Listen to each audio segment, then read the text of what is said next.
I'll never forget the sound. Vroom! Like thunder crashing into my soul. I ran outside in my pajamas, hair a mess, holding a piece of burnt toast in my mouth. What I saw made me stop cold. There it was, a full wedding ceremony. In my driveway. White chairs, a red carpet, glittering lights hanging from poles I didn't even know existed. There was a giant speaker blasting love songs. A woman in a fluffy white dress stood by a fake altar. Flower petals floated through the air.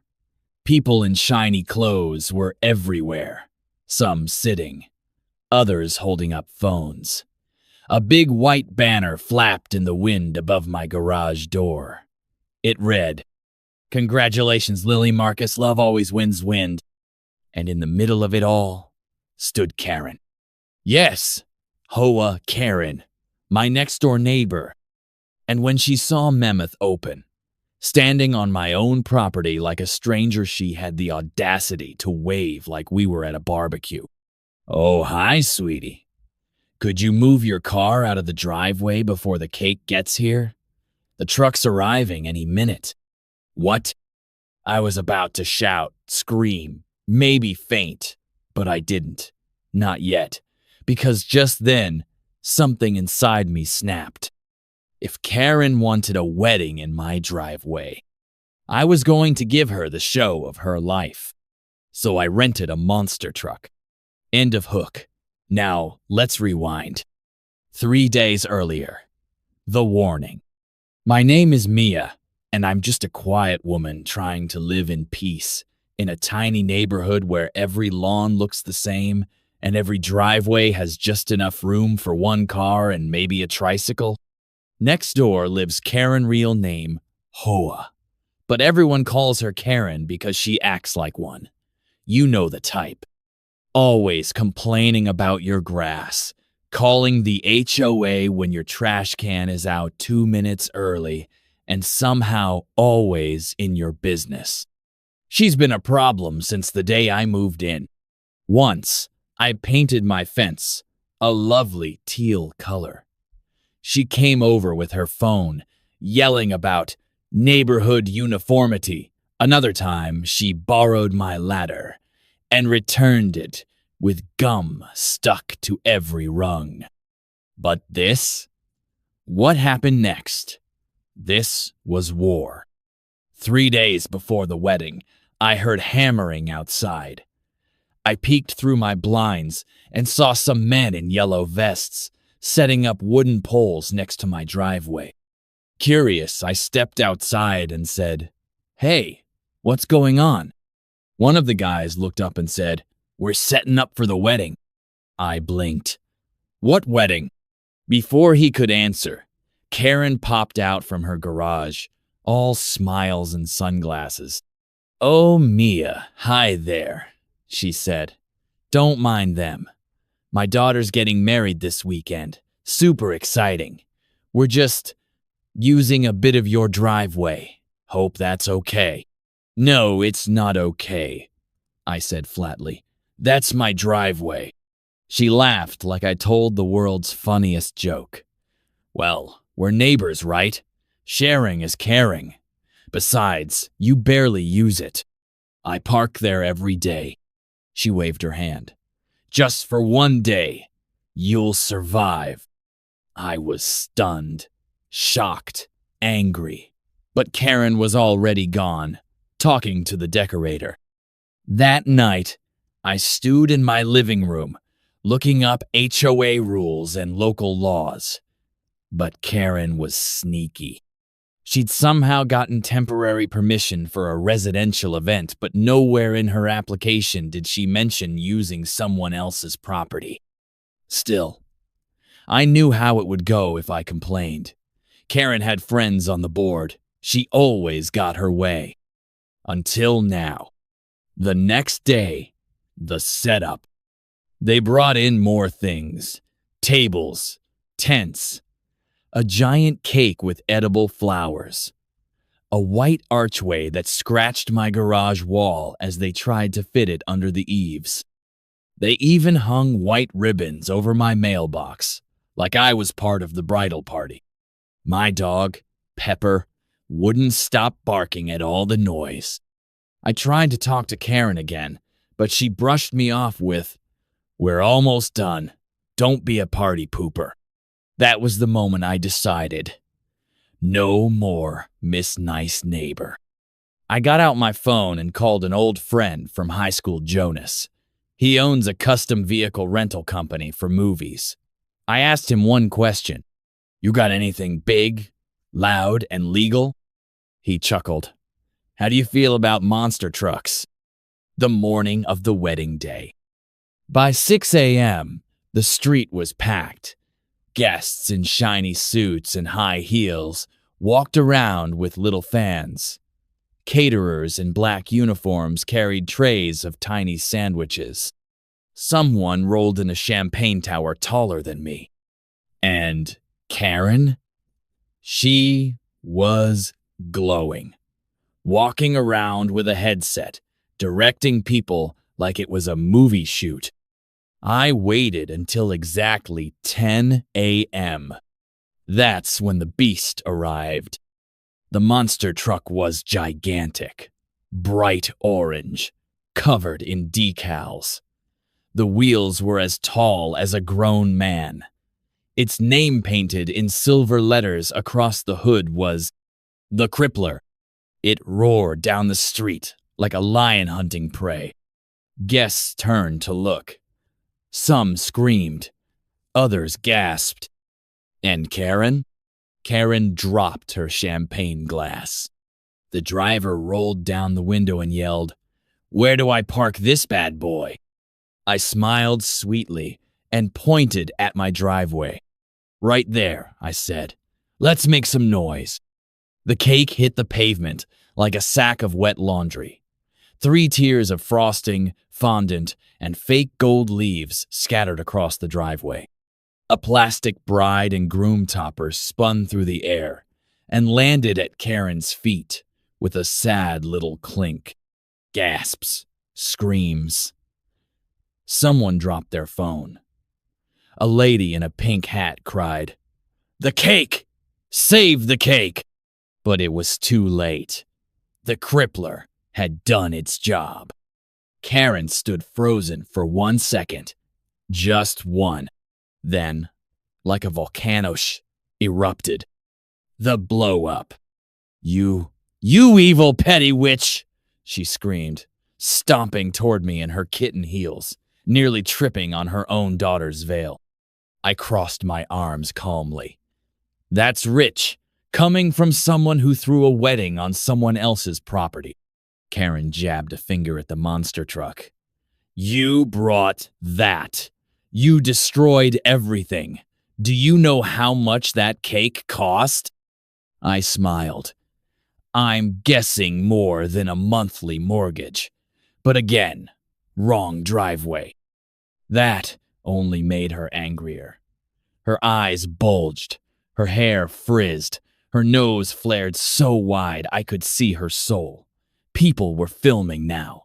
At least 4 guests had their phones up. One of them whispered, "Is this going on TikTok?" Karen turned on them. "Stop recording! This is private!" The bride, Lily, came running. "Mom, what is happening? You said everything was under control." Karen spun around and threw her hands in the air. "It was, until she ruined it with her stupid Tonka toy." I looked Lily dead in the eyes. "Your mother never asked for my permission. She set up your wedding on my property, so I made a reservation of my own." I gestured proudly to the crippler, which let out a low, rumbling growl like it was enjoying this. Lily looked stunned. Then, slowly, she looked at her mother. "You told me the neighbors were helping," Lily said. "You said they offered their space." Karen's face turned the same color as the roses smashed under the truck's tires. "Well, 2 thought she wouldn't mind," Karen stammered. She's always home alone. She has no life. I raised an eyebrow. Better to be alone than to be a liar. Twist. The unexpected guest. That's when it happened. A black SUV pulled up slowly behind the monster truck.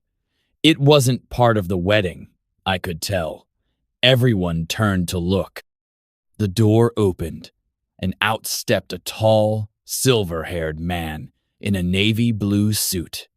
His sunglasses flashed in the sunlight. Karen froze. Lily's mouth dropped open. Dad? Yep. The ex-husband. The one Karen always said was dead to them. Apparently, he was alive and attending. He walked up coolly, took off his shades, and looked around at the wreckage, the cake, the crushed petals, the terrified guests. Then he looked at me. You must be the neighbor, he said. His voice was calm. Too calm. I am, I replied. And I warned your ex-wife to stay off my driveway. She didn't listen. He looked at Karen. Still bulldozing through people's lives, I see. Karen's face went full meltdown. You have no right to show up here. This is my daughter's special day. He turned to Lily. I brought your gift, sweetheart. It's in the car. And Mia, right? Mind if I park? I grinned. Be my guest. Just watch the frosting. He smiled and stepped over a chunk of fallen cake. Lull. Before the next storm. The guests were all murmuring now. Someone was picking fondant off their dress. The photographer stood awkwardly next to a broken flower arch, not knowing whether to cry or keep snapping pictures. Lily sat down on a folding chair and put her face in her hands. I actually felt a little bad for her. She didn't deserve this circus, just wanted a beautiful wedding. Maybe she wasn't part of Karen's schemes. Karen was pacing now, like a lioness trapped in a cage. This is sabotage, she muttered. You'll pay for this. I'll call the HOA. I'll sue. You think you've won? I shrugged. It's not about winning, Karen. It's about respect. Something you clearly left in the return to sender bin. That's when I saw something strange. Jonas the monster truck guy was on the phone. He looked worried. He walked over and leaned in. Hey, Mia. Small thing, we might have a situation. I frowned. What kind of situation? He scratched his head. The crippler? Yeah. Apparently, it leaks oil. A lot of oil. Especially when it's parked on a slope. My heart dropped. I looked past him to the monster truck. Then I looked at my cracked driveway. Then, at the trail of dark, sticky liquid rolling toward the white carpet and the expensive wedding shoes. Oh no, I whispered. Karen noticed it too. What's that? Is that oil? A guest screamed.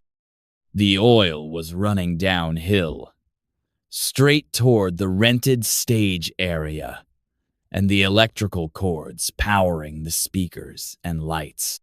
Everybody move, someone shouted. And then, spark, best, pop. Chapter 2, Cliffhanger. The wedding that went boom.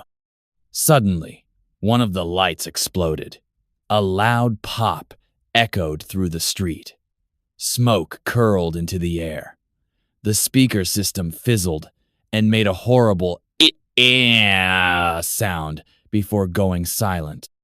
Half the tent lights went black. The other half flickered like a horror movie scene. People screamed. The wedding singer dropped her mic and ran. A groomsman tried to unplug something but slipped on the oil and landed face first in a pile of shrimp canapes. Karen stood in the center of the chaos, arms spread, yelling at no one and everyone. My daughter's wedding is ruined. Ruined. I watched from my porch, coffee in hand, dog by my side, and thought, maybe next time she'll knock before using my driveway. But just as I was about to turn back inside, I noticed something. The bride was gone, and so was the groom. Smoke, screams, sparkles of chaos, and two very important people had vanished. Not Karen. No, she was still stomping around the oily ruins of her daughter's dream wedding, screaming into the void like someone had just told her wine was illegal. But Lily the bride and her husband-to-be, gone. The sudden disappearance. I scanned the crowd, frowning. No white dress, no tux, just dazed guests with cake on their shoes and panic in their eyes. Has anyone seen Lily? Karen screeched. Or Marcus? A random uncle added. Phones came out. Calls were made. The photographer muttered something about elopement energy and quietly packed up her camera. I felt something cold slither down my back. It wasn't fear. It was dread. Because this wasn't just a ruined wedding. Something else was going on. Jonas leaned over again, whispering, So I just checked the truck cam. Their crippler has a dash cam for insurance, and, you might want to see this. He pulled out his phone, pressed play.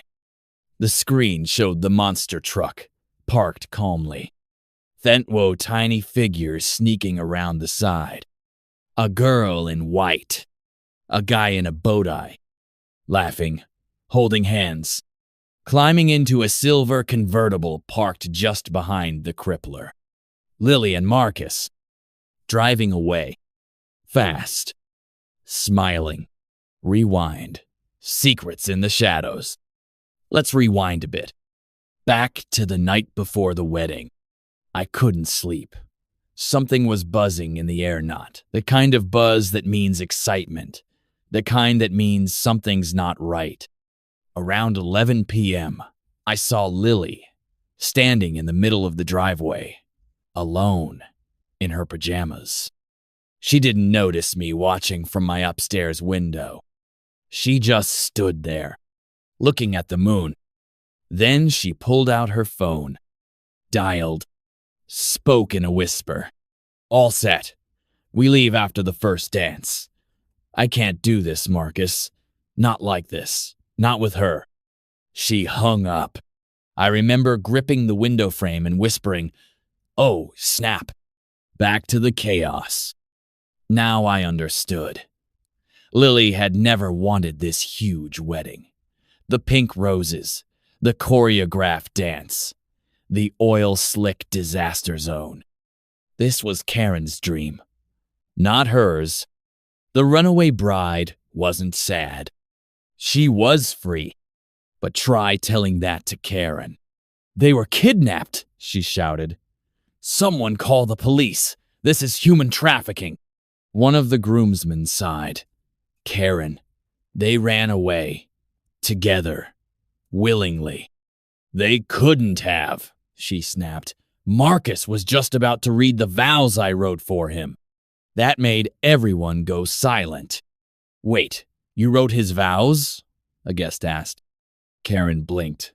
Well, I couldn't let him say anything embarrassing. He has poor grammar. People started whispering. One woman covered her mouth to hide a laugh. Karen looked around, her power slipping, her voice rising. I will find my daughter. I will fix this. Then she turned and pointed at me. This is your fault. The flip-flop stranger. Just as Karen was preparing to throw a bouquet of rage at me, someone new walked up the driveway. A man, mid-40s, Hawaiian shirt, sunglasses, and flip-flops, eating a mango. He nodded at me. You must be Mia. I nodded warily. And you are, he smiled. Name's Wall. I work with your city planning department. You called about an unauthorized structure being built on your property. I blinked.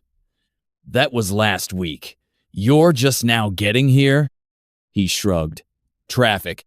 Karen stomped toward him. This is my daughter's wedding.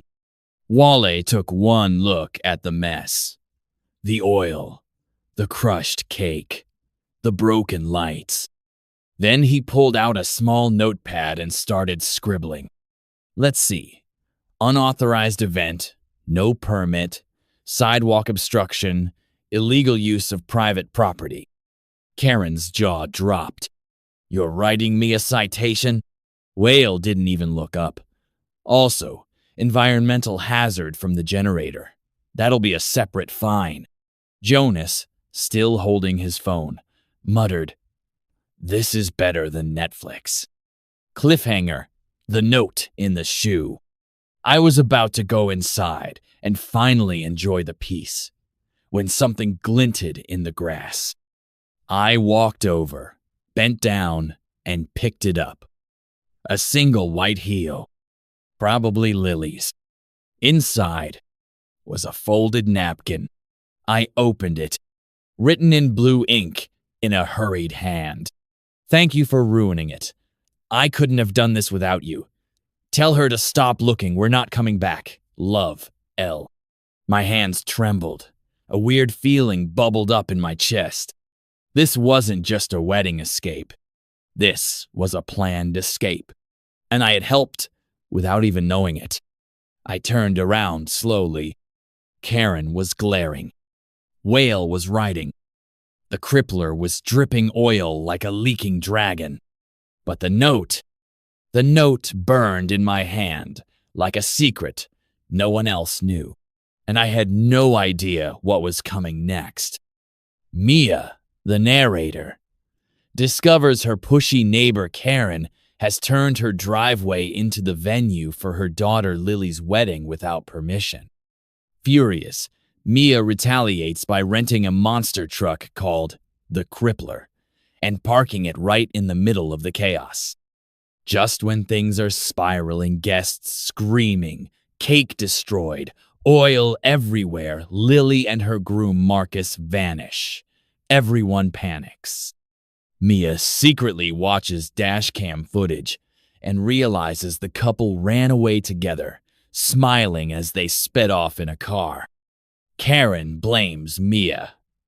A city inspector named Wale arrives in flip-flops and calmly begins issuing Karen massive fines.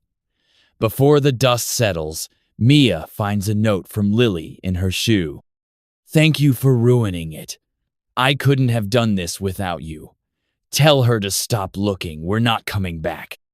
Now, things are about to get even wilder. Chapter 4. Karen's Revenge and the Secret Camera in the Birdhouse. I should have known Karen wouldn't go down without a fight. After the monster truck, the missing bride, the fines from Wal, and the napkin note that basically confirmed her daughter eloped to escape her, most people would have taken a break. Not Karen. No, she tripled down. And it started at 3:12 a.m., the night after the wedding fiasco. The screaming chicken incident. I woke up to a loud, screeching sound. Not a car alarm, not a baby. It was a chicken. Yes, a real chicken. Sitting on my front porch, wearing a tiny bow tie, screaming like it just saw a ghost. There was also glitter all over my porch, feathers in my bushes, and something spray-painted across my garage door in purple. Monster truck. Monster neighbor. I knew exactly who did it. Karen goes rogue. The next morning, Karen was outside watering her fake flowers like nothing happened. She didn't even look at me. So I walked over. Cute chicken, I said, brushing glitter off my shoulder. She smiled without turning. Was it loud? Very. She kept watering. Good. Maybe next time, You'll think twice before ruining someone's dream wedding. I stared. You trespassed, stole my driveway, and dumped cake in my flower beds. Karen snapped the hose shut and faced me. You humiliated me in front of 200 people. I pointed toward the chicken, who was now chasing a squirrel. That's your revenge plan? Karen leaned close. Oh, honey, that was just the appetizer. The birdhouse reveal. Later that evening, Jonas showed up again. He looked nervous. Mia, he said, you might want to see this. He handed me a memory card. It's from the birdhouse in your front yard, the one my cousin built. Turns out, he put a tiny camera in it, just for fun.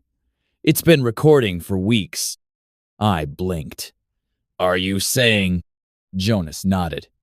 Karen's been sneaking onto your property. A lot. We plugged it into his laptop. What we saw made my jaw drop. Karen's secret activities.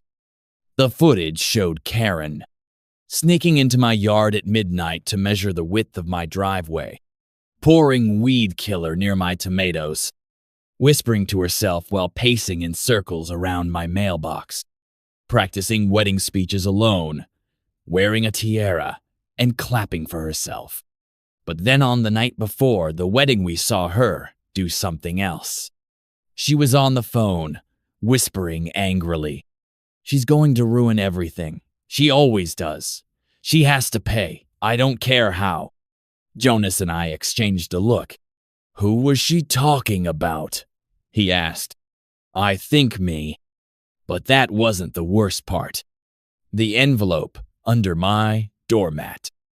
That same night, I stepped out to grab the mail-land, nearly tripped over an envelope under my doormat.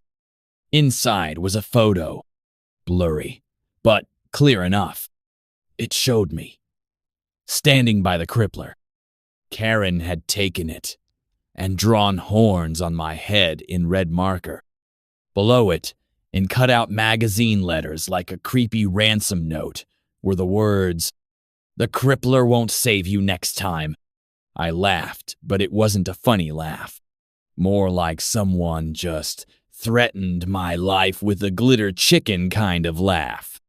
Because now, Karen wasn't just angry. She was planning something. Something big.